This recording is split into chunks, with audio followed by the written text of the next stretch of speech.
Hello guys, நம்ம இந்த வீடியோவில் எதை பற்றி பார்க்க போனால் ரேஷன் கடையிலேருந்து வந்திருக்கக்கூடிய ஒரு முக்கியமான அறிவிப்பை தாங்க இந்த வீடியோவில் பார்க்கலாம்.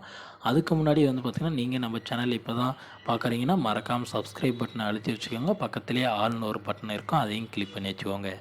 அப்போ தான் நான் போடக்கூடிய ஒவ்வொரு வீடியோவும் வந்து பார்த்திங்கன்னா உங்கள் மொபைலுக்கு நோட்டிஃபிகேஷனாக வரும். வாங்க வீடியோக்குள்ளே போகலாம்.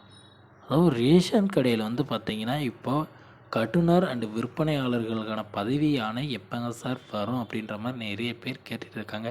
எப்போது இப்போ அந்த ரிசல்ட் எல்லாமே வரும், எப்போ போஸ்டிங் போடுவாங்க அப்படின்ற மாதிரியான கேள்விகள் எல்லாமே கேட்டுட்டு தாங்க இருக்காங்க. அதுக்கான முடிவுகள் என்ன அப்படின்னு வந்து பார்த்திங்கன்னா,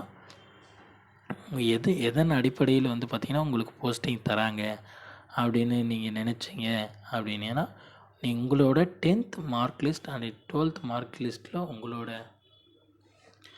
இப்போ தேர்ச்சி சதவீதம் எவ்வளோ மதிப்பெண் அதிகமாக எடுத்திருக்கீங்களோ அதன் வாரியாக தாங்க உங்களுக்கு வந்து போஸ்டிங் போடுவாங்க. விற்பனையாளர் மற்றும் கட்டுனருக்கு வந்து பார்த்திங்கன்னா, உங்களுடைய மார்க் எவ்வளோ அதிகமாக பண்ணியிருக்காங்களோ அவங்களுக்கு அந்த வாய்ப்புகள் இருக்குங்க. இது முதற்கட்டமாக வந்து பார்த்திங்கன்னா சென்னை, சேலம், கோயம்புத்தூர், ஈரோட்டில் வந்து நடைமுறைப்படுத்தப்பட்டதுங்க. கூடிய சீக்கிரத்தில் உங்கள் மாவட்டத்திலையும் நடைமுறைப்படுத்தப்படும். இதுக்கு வந்து பார்த்திங்கன்னா எந்த மாதிரி ஆர்டர்ஸ் வந்து வரும், உங்களுக்கு என்ன தகவல் கிடைக்கும், உங்களுக்கு வந்து நீங்கள் செலெக்ஷன் லிஸ்ட்டில் இருக்கீங்க அப்படின்னா உங்களுக்கு எப்படி ஆர்டர் வரும் அப்படின்னு நீங்கள் நினச்சிட்டு இருந்தீங்கன்னா, அந்த ஆர்டர் வந்து பார்த்திங்கன்னா உங்கள் வீட்டுக்கு வந்து பார்த்திங்கன்னா தபால் மூலமாக வருங்க. உங்களுடைய உங்கள் மாவட்டத்தில் நீங்கள் சார்ந்திருக்கிற கூட்டுறவுத்துறையிலேருந்து வந்து பார்த்திங்கன்னா உங்களுக்கு அந்த லெட்டர் வருங்க. இல்லை எனக்கு தபால் வரல எதுவுமே அப்படின்னு நீங்கள் பார்த்தீங்கன்னா, உங்களுக்கு வந்து பார்த்திங்கன்னா மொபைல் எஸ்எம்எஸ் மூலமாக வருங்க. அதாவது குறுந்தகவல் மூலமாக வருங்க கண்டிப்பாக.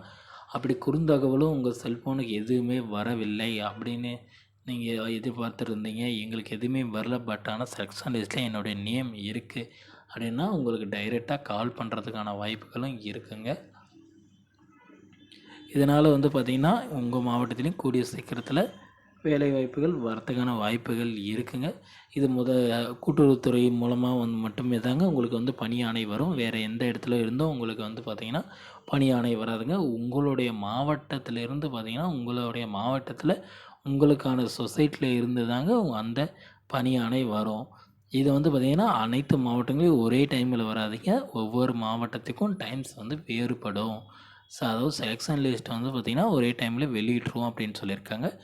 பட் இது வந்து பார்த்திங்கன்னா வேலைவாய்ப்பு ஆணை வந்து பார்த்திங்கன்னா ஒவ்வொரு கூட்டுறவுத்துறையிலேருந்தும் மாறுபாடுகள் இருக்கும் அப்படின்ற மாதிரி சொல்லியிருக்காங்க. Okay friends, thank you.